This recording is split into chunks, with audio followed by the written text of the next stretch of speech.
morning. I think it's wonderful being at something like this and seeing so many familiar faces in the audience as well.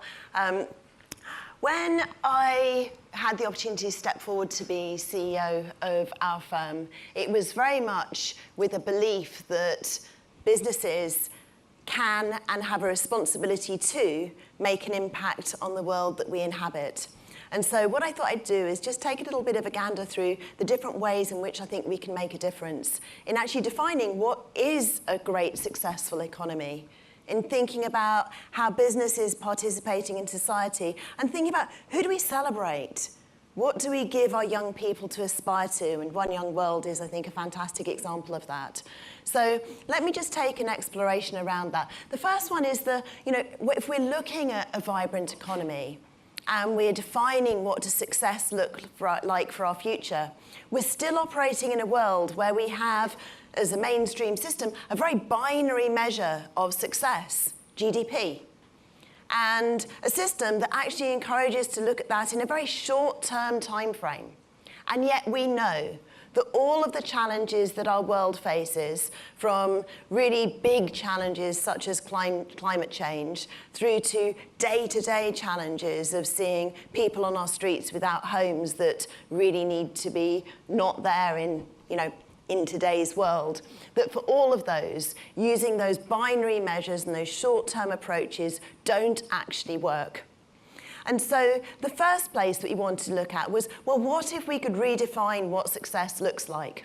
Taking inspiration from the UN Sustainable Development Goals to look at a country level, at a local government level, what are the things that could actually really focus us in on the right things to pay attention to. And so some years back now, we created what was called the Vibrant Economy Index. And that was in collaboration with lots of different people saying, well, what are the things that we can measure now? How can we group them together into baskets of areas where if we pay attention to these things, just perhaps it actually brings us together to focus on what really matters. And we identified a number of different baskets. Prosperity. Prosperity does matter, right? Because generating funds to invest in things, to be able to, build schools, build hospitals, et cetera, that matters. But equally, dynamism and opportunity. Is there the space for people to actually get involved, to actually step forward from whatever background you come from? Inclusion and equality. We were talking earlier about UK, in some ways in the world, has been a beacon for some aspects of that. Is it for all of it? How do we make sure that we don't have people who are just left behind? Looking at health, well-being and happiness. One of the contradictions in the UK is some of the areas that are most prosperous also have some of the worst health outcomes. If you look at Manchester, it's a really interesting contradiction for that city. Looking at resilience and sustainability. How are we actually creating an environment where we can breathe the air? I live in Devon, is my family home. And when I bring my sons up to London, the first thing they notice is the air. They say, Mum, it's hard to breathe here. We don't notice when we're in it all the time, but my goodness, the country boys do notice it when they come up. And it matters, the environment that we create. And really looking at that community, trust and belonging. Do we have a culture where everyone is expressing themselves, using ideas to challenge the norms, to think about different ways in which we can tackle the world? And so we identified these different baskets, and we've been measuring it for some years now, and also starting to correlate it with, well, what are people spending in local authorities, and how is that delivering outcomes? And using that to foster very different conversations. And it's all open source online, so if you want to take a peek, then take a peek. But I think, starting down that route of redefining how we define success, what we measure, and what we pay attention to is one fundamental part of actually how business can play its part. Do we collude with a norm that we know doesn't serve us, or are we brave enough to step out and forge a way to create something different that won't be perfect yet? But if we really want to create a new world, we need to redefine success and move forward on that. So that's the one thing, is how do we redefine success, and how can business use their weight to be part of changing the system rather than colluding with a system that might deliver short-term returns for people but actually is not serving the world in which we inhabit. So that was the first bit. The second one was really thinking about impact. When we set out on a journey and we had the discussion with our partners around, well, why do we exist as a business? And the discussion sort of evolved from, well, actually, I'm in this business because I like making a difference to businesses. Well, why do you care about that? And as we drilled down and down and down, it was a belief that if business is operating well in society, it is solving problems, it is delivering services that are needed, it is creating jobs and opportunity, and that business can be a force for good. And yet, we're at a point still where trust in business is really not in a great place. So we have this opportunity. Do we subscribe to the view? And certainly I know in terms of some parts of the world, activists can have that business is bad and there is another world that is good. I don't think that's a helpful narrative. I think that having this opportunity to say, look, all businesses can be a force for good. It is a choice.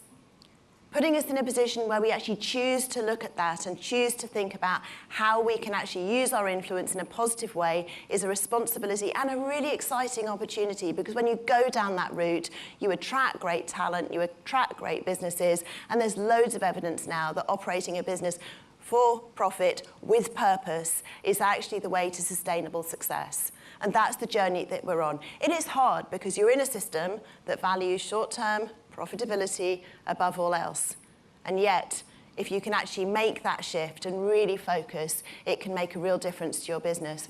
For us, we identified 3 areas where we can make a difference, saying that actually as business advisors, that we can make a difference in terms of building trust and integrity in markets, in unlocking sustainable growth in dynamic organizations, and also creating places where businesses and people can flourish.